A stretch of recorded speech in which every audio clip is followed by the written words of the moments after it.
En el café del purgatorio, almas perdidas, cayó Guevara y su tropilla celestial. Nos vamos a ubicar en el África Central, más precisamente en Uganda.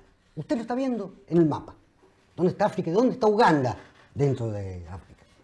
Y nos centraremos en la figura de este personaje, Idi Amin, que gobernó Uganda entre 1970 y 1979, conocido mundialmente en su momento por comerse a sus enemigos. El tipo se comía a sus enemigos. Y a sus amigos también. Sí. Pero tal vez descubramos que la antropofagia, que es el término que se utiliza para comerse a la gente, era el menor de sus defectos y pecados. Imagínense de quién vamos a hablar hoy. Idi Amin, vamos desde el principio. Había nacido alrededor de 1925.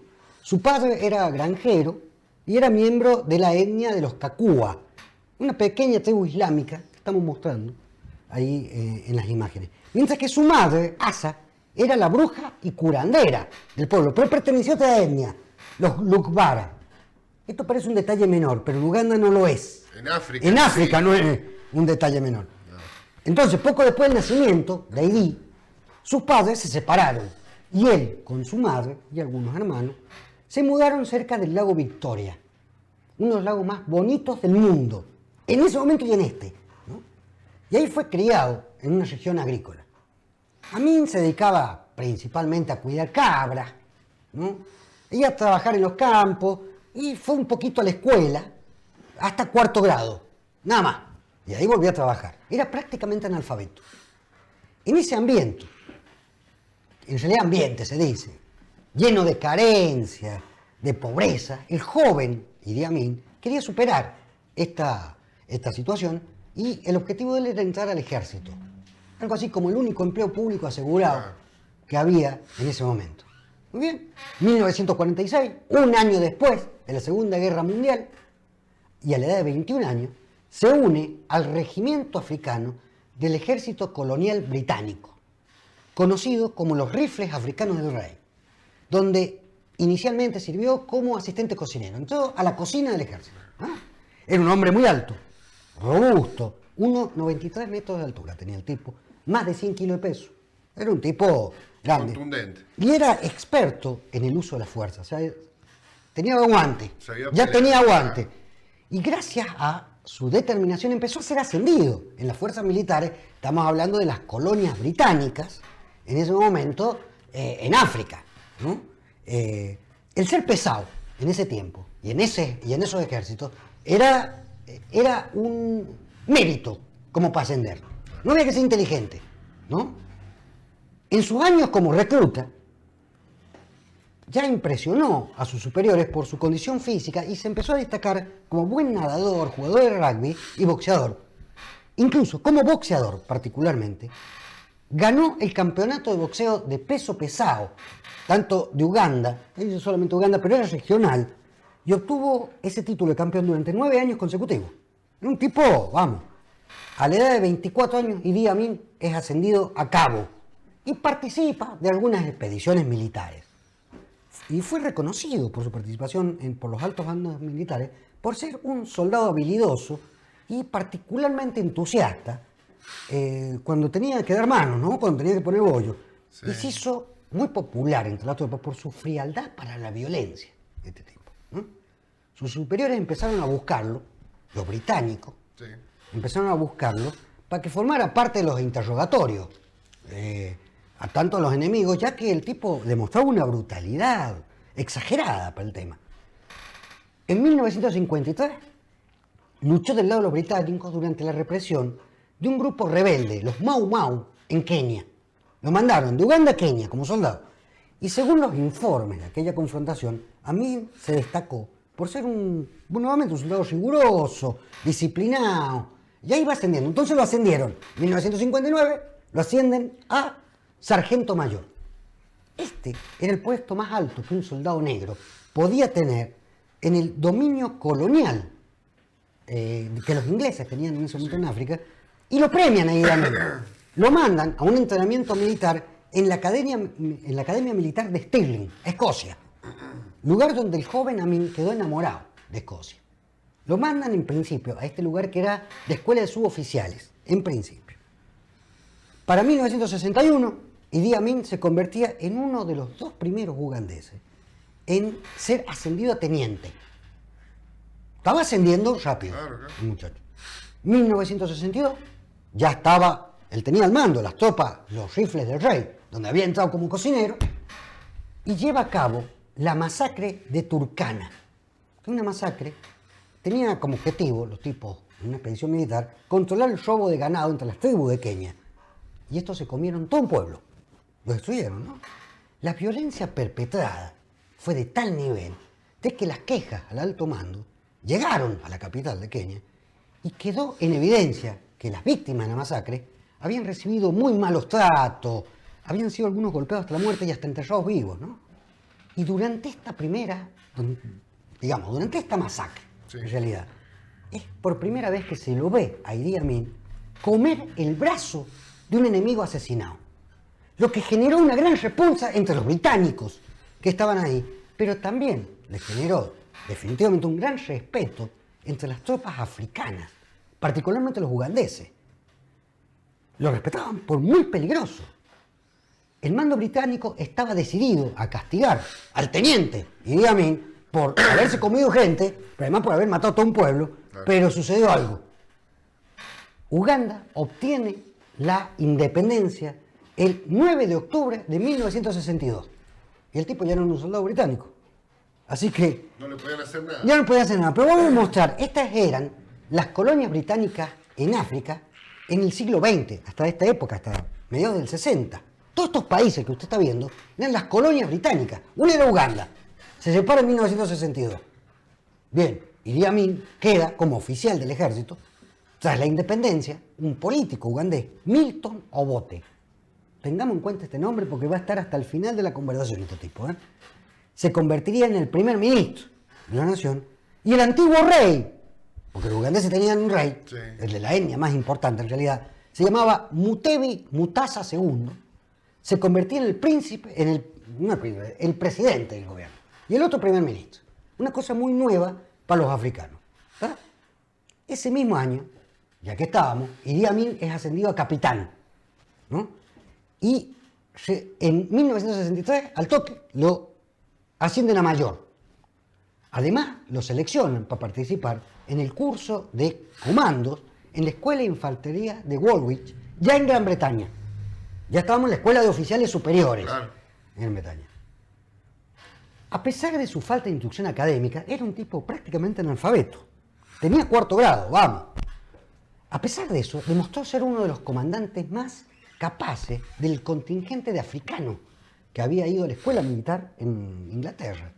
Entonces, para 1964, con todos sus informes, lo nombran subjefe del ejército. Ahí tenemos la foto también, cuando lo nombran al tipo subjefe del ejército.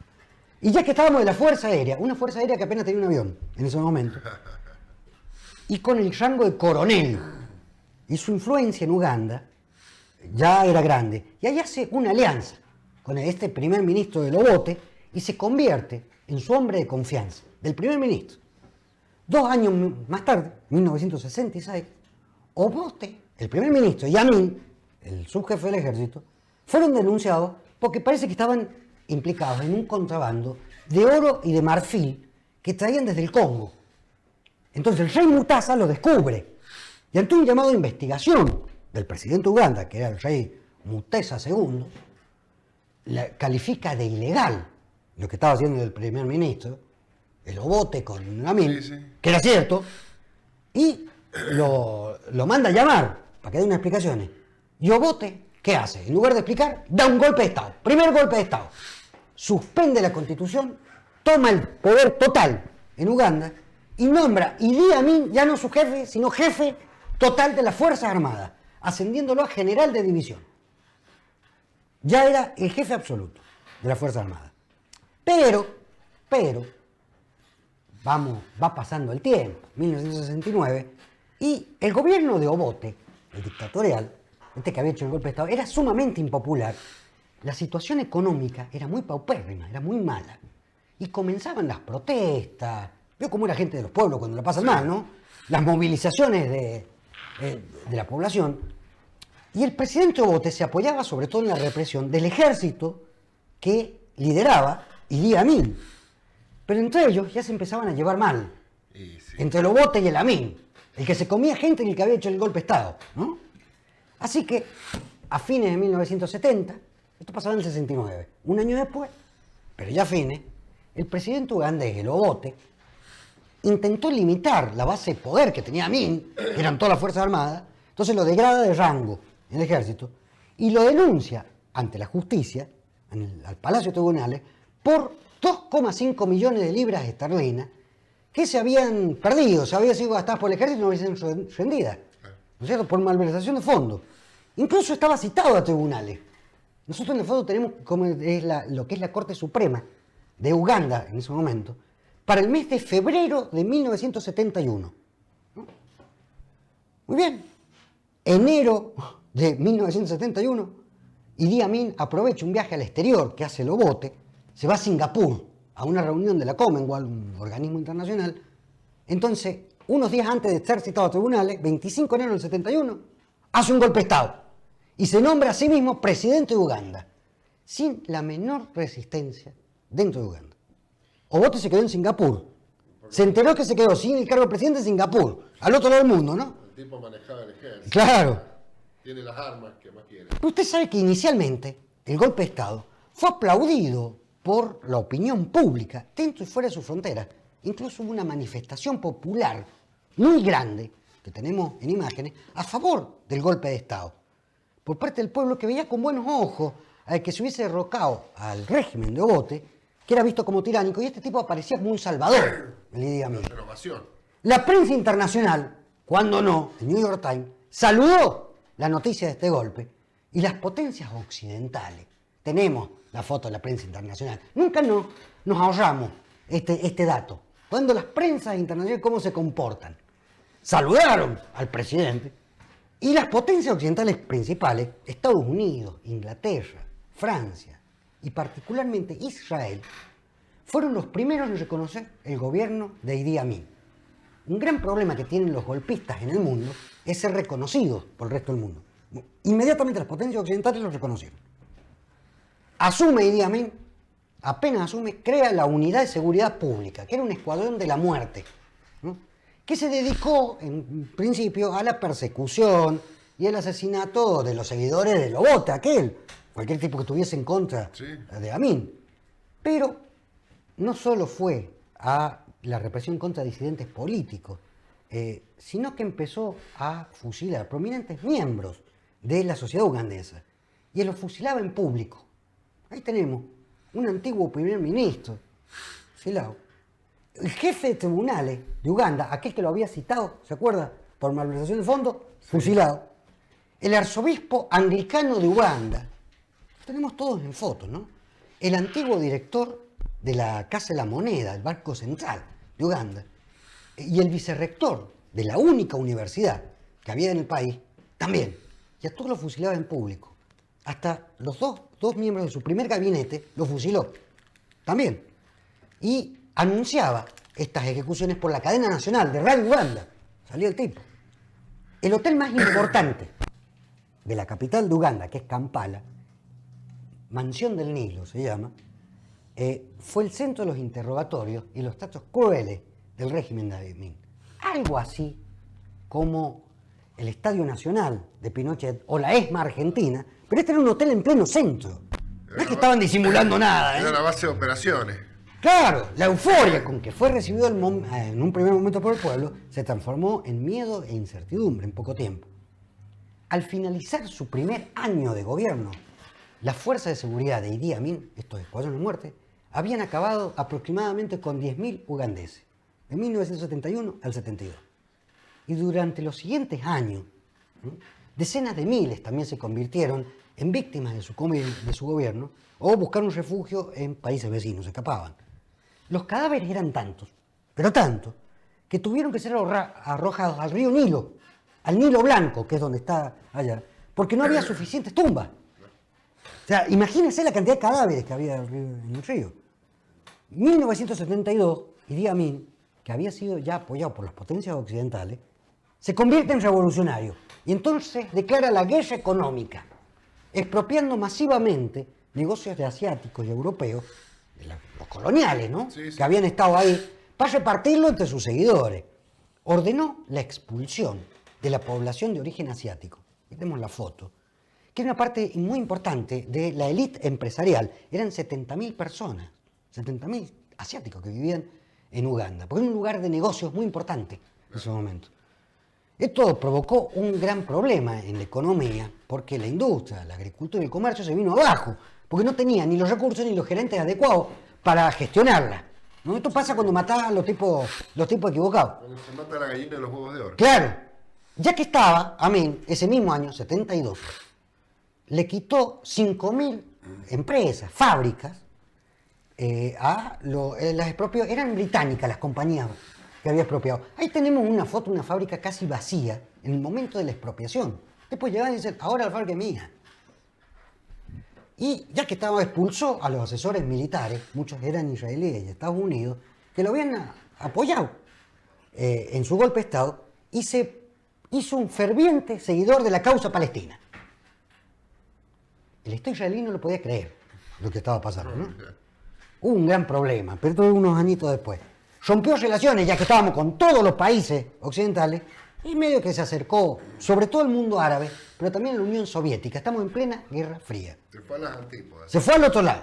Se juntaba con Gaddafi, con el rey de Arabia, ¿no? Eran tiempos de Brezhnev. Demócratas, todos. O sea, de todo, grandes demócratas, ¿no? Como Ali. Claro. Pero acá empezaban, ya en el 72, que ya había matado gente y había expropiado todo, empezaban las excentricidades.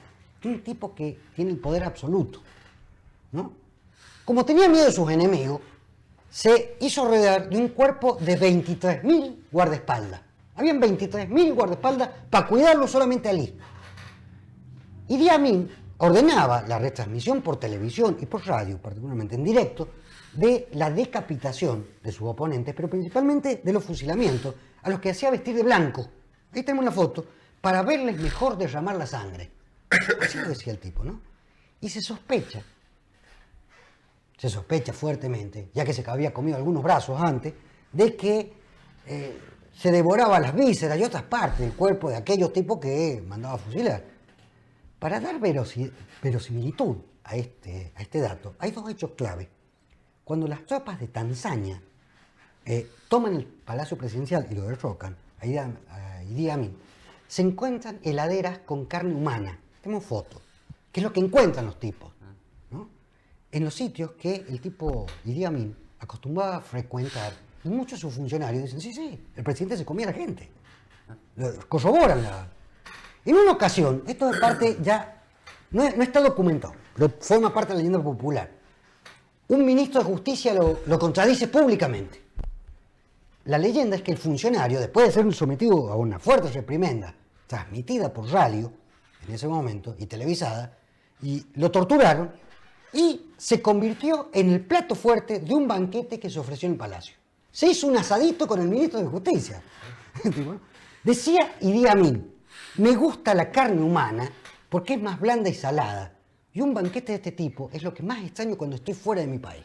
Esto llegó a declarar el presidente de Uganda a la revista Time en 1978. Tenemos la portada de la revista Time, donde el tipo declaraba esto. Muy bien. Se hizo otorgar 22 condecoraciones, que no le entraban la cantidad de condecoraciones en el pecho, y eso que era un tipo grande. Sí. Y para 1975, el nombre oficial del presidente de Uganda, por decreto, era este. Presidente vitalicio, jefe de las Fuerzas Armadas, mariscal de campo, doctor Idi Amin Dada, señor de todas las bestias de la tierra y todos los peces del mar, conquistador del Imperio Británico en África en general y en Uganda en particular, y último rey de Escocia. Se había dado todos esos títulos el tipo. Así mismo, ¿no? Dicho esto, a propósito de haberse nombrado el rey de Escocia, hizo vestir para todas las recepciones oficiales a la guardia presidencial con las faldas escocesas y las gaitas. Y así desfilaban. Es increíble que todo esto esté documentado. Muchas veces a nosotros nos cuesta mucho documentar la historia que estamos contando. Sí, Pero esto sí. es de la década del 70, todo está documentado. fotos de todo. Hay fotos de todo. Y esto desfilaron sin vergüenza ninguna, ¿eh? No. Usted imagínese desfilando con las polleras escocesas en Uganda en 1970. Lo que habrá sido ese espectáculo. Y aunque había cortado vínculos con Occidente y nacionalizado todas las empresas, permitió, a partir del 76, que ciertas empresas se radicaran en Uganda, a cambio de una comisión en las ganancias para el propio Ali Claro. y una sumisión total a las órdenes y costumbres del país, pero las órdenes del presidente. En la foto, en esta foto, ustedes verán a un grupo de empresarios europeos arrodillarse en una audiencia ante el presidente del país. Así tenían que tratarlo. ¿Y cómo llega a una fiesta de diplomático llevado en un sillón, tipo sentado, cargado en un sillón por los propios empresarios? Estos tipos que le pagaban una coima para poder laburar en Uganda, se arrodillaban ante el presidente. Mire la dignidad de estos tipos, ¿no? Estamos hablando de muy grandes empresas, particularmente británicas. Parece que el dictador ugandés, además de nombrarse el señor de todos los seres de la tierra y de los peces del mar, ¿no? Y de darse un doctorado, le gustaban mucho las mujeres y presumía de su inalcanzable potencia sexual. En 1973, para no tener problema con mujeres, instauró por ley la poligamia. Y tuvo en total 6 esposas y llegó a ser padre biológico de 43 hijos. Queremos decir que lo único que nosotros no nos oponemos es instaurar por ley la poligamia. Claro. Es lo único que no nos oponemos de que hasta el momento ha hecho Idi Amin. Claro, pero tuvo problemas con su esposa. Idi Amin no tenía en cuenta que ya tener una sola esposa es un problema. Usted imagínese tener 7, ¿no? Entonces vamos a contarla. Vamos a contar, Maliamú se llamaba la primera esposa. Vamos a contar qué pasó con cada una. Esta pudo escaparse del país y se refugió en Inglaterra. Pero fue la primera esposa que fue esposa antes incluso de ser presidente, hasta el primer año de su presidencia. Su segunda esposa se llamaba Kai Arroa. Ahí tenemos también la foto. Era una bella e inteligente estudiante de la Universidad de Makerere, la única universidad que existía en ese momento en Uganda, y era hija de un clérigo, era hija de un cura, básicamente. En 1974, los servicios secretos descubrieron que parecía que tenía un romance con el médico personal de Amin, que era un joven escocés, un médico escocés. Idi Amin se enteró de la infidelidad de la esposa, ¿no? Y la agarró. Un verdugo se encargó de descuartizarla, a esta segunda esposa, la descuartizó a hachazo, delante de los funcionarios, ahí en el Palacio Presidencial. Vamos a contarlo tal cual lo dice el autor. Sus brazos y sus piernas fueron cosidas al revés y fue exhibida al público durante muchos días como ejemplar castigo por la infidelidad. Idi Amin castigaba la infidelidad hacia el hombre, ya que había puesto la poligamia, pero no al revés, ¿no? Claro. Era democrático hasta ahí, Claro. por decirlo de esta manera. Tenía sus límites el hombre, era un pervertido. Claro, la primera esposa ya se había ido, la segunda esposa la descuartizó Claro. y la cosió medio y la pudo. Entonces viene una tercera esposa, llamada Sara, pero muy conocida como Mama Mariam, muy conocida en el mundo, porque salió en todos los diarios su casamiento. Se casó una semana después de haberla conocido. Era de enamorarse rápido, parece ser. Pero, unos años después, la echó del Palacio Presidencial y esta mujer pudo huir clandestinamente gracias a que su hermano había sido ministro de Relaciones Exteriores de Uganda y se encontraba en el exilio, en unos tantos exiliados. Le ayudó el hermano a escaparse a la tercera esposa. Muy bien, se queda sin esposa y a mí no podía estar sin esposa. Y busca su cuarta esposa, Noa. De esta no tenemos fotos, se sabe muy poco, pero parece que también fue repudiada por Amin por ser infiel.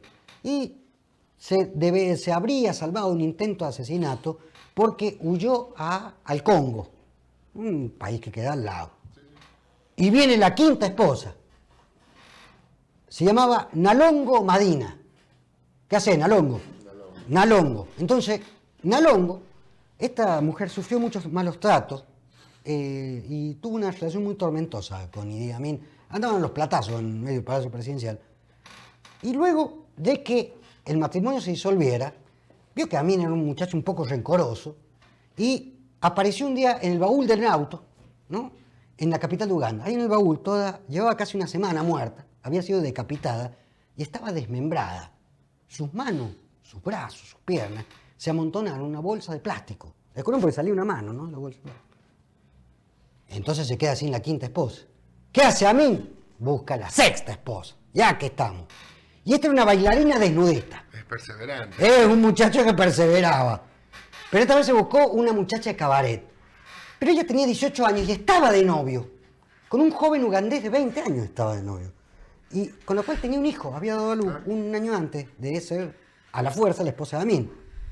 Y apenas casada, esta, la Sara Kyolababa, que es la sexta esposa, estaba en el Palacio Presidencial y volvía a la casa del novio porque quería estar con el novio, ¿no? Quería conocer al joven. Pero venía la patrulla, la fuerza militar de Amin y la volvían a llevar al palacio.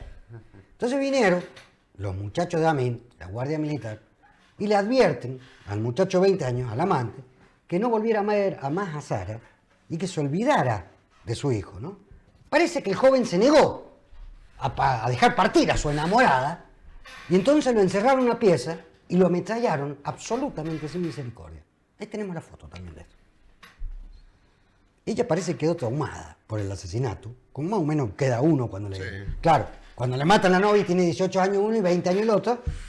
Y poco tiempo después que Amin fuera derrocado, ya en el exilio, porque ella parte del exilio con él, ella lo abandona para siempre y se refugia en Alemania, donde llega a ser una importante diseñadora de lencería, esta mujer, ¿no? Era en todo caso una emprendedora. Claro. Vamos. Pero mientras todo esto pasaba, mientras estaba con la desnudista y desmembraba esposa, la economía ugandesa se sumía en el desastre. La miseria extrema, la muerte y la tortura eran cosas diarias, ¿no? Moneda frecuente. Y ya para el 1978 empezaron los levantamientos populares en contra del gobierno de Amin. La población empieza a manifestar algún descontento y muchas familias ugandesas huyeron hacia Tanzania. Mire, creo que tenemos la foto donde hay una mujer huyendo a Tanzania. ¿Cómo va cargando sus hijos? Alguna vez hice el mismo comentario de cómo una abuela iba con sus hijos, con sus nietos, hacia el horno crematorio de los nazis. Pero mire cómo esta mujer va huyendo con 3 hijos cargados, 3 bebés, básicamente. ¿Por qué huían a Tanzania? Estaba en Tanzania el presidente Julius Nyerere, el presidente más importante del África, líder de la independencia de Tanzania. Entonces Amin lo acusa al presidente de Tanzania de instigar el desorden público en Uganda y tomó represalias. Se le ocurrió invadir Tanzania. Magistral. Y buscó anexar algo así como 180 kilómetros cuadrados de territorio tanzano. Al principio no fue bien, pero el presidente tanzano, que no era Idi Amin, era Julius Nyerere, movilizó un contraataque para recuperar su territorio y expulsó al ejército de Amin, y ya que estaba con la ayuda de los ugandeses que se habían escapado hacia Tanzania, atacó ya el resto, todo el país, ¿no? El ejército tanzano no se quedaría solamente en el territorio que había recuperado, se lanzaría sobre todo el territorio de Uganda. El gobierno de Idi Amin llegó a su final el 11 de abril de 1979, cuando las tropas de Tanzania capturaron Kampala, la capital de Uganda. Ante la derrota, Idi Amin huye y se refugia ¿en dónde? En Libia, donde estaba Muammar Gaddafi. Tenemos la foto cuando va llegando con una comitiva muy pocos soldados y sus esposas, ¿no? Con su última esposa llegaba. Para luego exiliarse definitivamente en Arabia Saudita, donde residió durante muchos años en un exilio de lujos. Ahí tenemos la foto donde el tipo sale en las piletas, ¿no? Era un exilio de lujo, Se dio una buena vida. pero tenía lujo y eran palacios frente al Mar Rojo. Ya tenía más bajo perfil, ¿no? Agosto de 2003, pasaron muchísimos años de esto, hace poco en realidad. Idi Amin fallece ahí, donde estamos mostrando, en la ciudad de Jeddah, en Arabia Saudita, que es el balneario principal de Arabia Saudita durante el Mar Rojo. A los 78 años muere tras pasar varias semanas en estado de coma por una falla renal. ¿Cómo será nuestro trabajo de investigación, que tenemos hasta la foto del tipo en terapia intensiva. Ahí está. Y este es uno de los tantos dictadores que jamás llegó a pagar por sus crímenes en el mundo. Se calcula que durante su dictadura fueron muertas 400.000 personas. Reíte de Videla y reíte de Pinochet. 400.000. Este mataba en serio. Y aunque resulte curioso con todo lo que hemos comentado, al día de hoy, casi el 50% de los ugandeses lo consideran un ídolo y se realizan marchas frecuentes con el estandarte de su imagen. Nosotros tenemos una foto que en los sombreros las mujeres se ponen la imagen de Idi Amin. ¿Saben quién sucedió cuando lo voltearon a Idi Amin? ¿Quién lo sucedió en la presidencia? Obote. El anterior, que fue presidente como durante 20 años más. Claro. ¿A quién mandamos al cielo y a quién mandamos al infierno? Tenemos que contratar un charter para el infierno. Nos sobra un tren necesitamos. Y bueno, es lo obvio, Amin. Sí, Amin va. Los cómplices. El tema es a quién mandamos al cielo, porque no hemos hablado de nadie bueno. Tal vez las esposas, porque eran víctimas la mayoría. O sea, 400.000 tipos que murieron. Y en los manos de este tipos tipo. que se murieron por ahí en manos de no este todos eran tipo. buenos tipos, pero vamos. Una masacre bastante o sea, Importante. ha habido muchas Qué víctimas. sé yo, por ahí, qué pero sé yo creo que sería una humorada mandar al cielo a aquel ministro de Justicia que lo hicieron asadito. Al médico escocés que... Al médico escocés que Claro. estuvo con la esposa. Lo mismo se dice. Pero sería humor negro, del Sí, mismo que utiliza sí. Dios con nosotros. Claro, sí, sí. Nosotros se lo mandaríamos. Mire usted, ya pasarnos menos los graciosos, que nos sale mal, dicho sea de paso. Olvídese. Mire el fracaso de la democracia ugandesa y la democracia en el mundo, para que el 50% de la población actual de Uganda tengan a este tipo como referencia. Mire, hay algo al respecto sobre ese tema. Porque tal vez sea por la idiosincrasia de los pueblos, que los sistemas de gobierno que se importan en ciertos lugares no prenden. Porque la democracia es un fenómeno muy occidental, más que nada europeo. Prendió muy bien en América, con ciertos matices, ¿tá? Porque no es lo mismo las democracias que hay en Norteamérica que las que había en Sudamérica y que hay en Sudamérica hoy en día. No somos iguales. Los sistemas son parecidos, pero no son iguales. Y en estos lugares donde subsisten con mucha fuerza estas sociedades organizadas de manera tribal, Claro. ¿tá? Porque usted decía algo muy interesante, que no era un dato menor la etnia a la que pertenecía Amin. Claro. Por supuesto, porque en África hasta el día de hoy se siguen haciendo genocidios porque usted pertenece a una etnia que hace 550 años esclavizó a la mía. Claro. Entonces, como usted es mi enemigo, yo cuando subo al poder hago una depuración racial de su etnia y viceversa. Entonces, El último gran genocidio fue en Ruanda. Claro. Correcto. Entre ellos los no tutsis tienen- y los claro, hutus. ¿Y porque hace 2000 años los tutsis esclavizaron a los hutus? Claro. Entonces, Claro. es como una gran pelea familiar que continúa Pero yo no a lo largo creo. del tiempo. Yo le entiendo la idea. es cierto. Exacerbada por las La idea de la potencias coloniales. exportación del modelo Claro. de la democracia a Exacto. sociedades con algunas otras costumbres Queremos, podría tener sus queremos problemas. que la misma democracia que funciona en Estados Unidos o en las monarquías constitucionales europeas funcione en el África, en la Argentina o en el Líbano o en el Medio Oriente, donde están acostumbrados a figuras de poder Sí, claro, claro. que claro. sobresalen y que son las que lideran. Un ejemplo criollo vendría a ser, aquí en Argentina, nosotros tenemos una democracia presidencialista, que en otros lados no lo entienden, que acá el que gobierna es el presidente, Claro, no en es el otro primer lado. ministro, Claro. que sería el Es ministro de mejor gobierno. explicación ministro- a la que yo tenía, pero me deja callado porque yo tenía la explicación de cuando la democracia nos lleva, aún creyendo que es el mejor sistema, nos lleva a tales caminos que nos hace optar, nos hace extrañar lo peor Sí.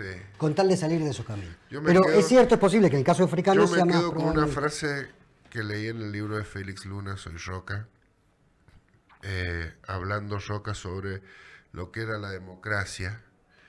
Él decía que nuestro país no estaba preparado para tener una democracia como la que tenían otros países más avanzados.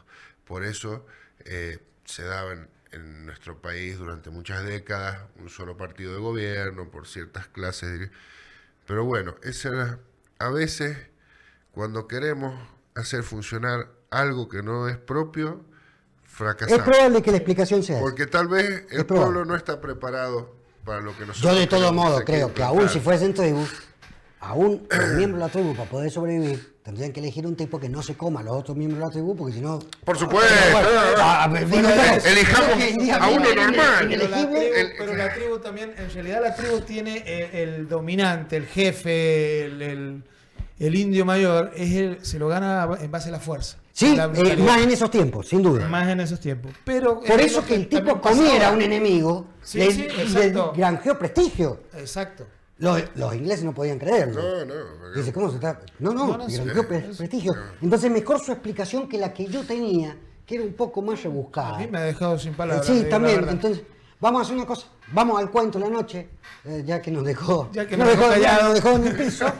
Porque teníamos una construcción. Se cansó de esperarnos. Ya está. Nos cambió el palo del arco. Parece ese 7-1 que algunos equipos se comen de golpe. Entonces, vamos a pasar directamente al cuento, así no quedamos más en ridículo los otros que estamos en la mesa.